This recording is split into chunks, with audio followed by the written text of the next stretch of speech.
Hi, welcome back to Maths Learning Groups, and today we are going to look at fractions on a Primary 5 question. So there is a very common mistake when students do fractions. So when you look at fractions, you have to be very careful because the fractions may not be referring to the same thing. What do you mean by that? Alright, let's look at the question to find out what am I talking about. So if you look at this question, you can see that Annette had 7/8 meter of ribbon. She used 3/4 of it to tie a flower bouquet. How much ribbon had she left? So what is a very common mistake over here? When students see fractions, what they do, they will just minus. Okay, they will just minus the two fractions to get what is left.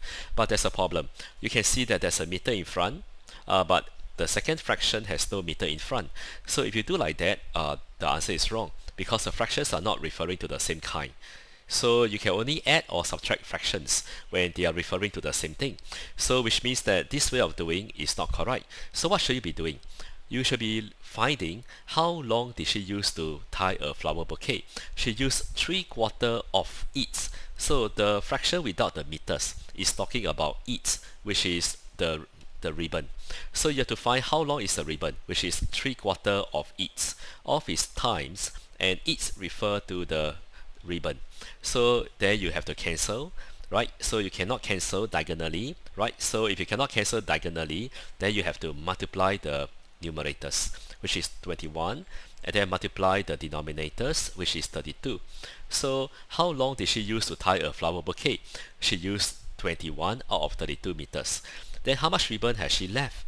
Then you will need to take the ribbon at first and minus the ribbon that she used.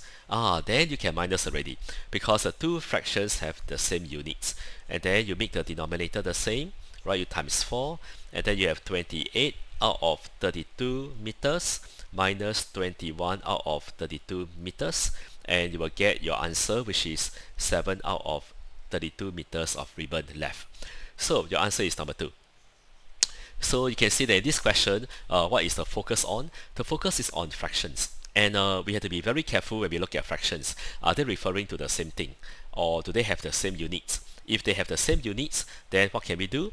Then we can subtract the fractions. But if one fraction has a meter and the other fraction has nothing, has no meters, then you cannot subtract the two fractions. So take note of these common careless mistakes that many students they tend to make during the exam. So be aware so that you do not make the same mistake and you will do well for your paper 1. Alright, so see you in our next lesson video.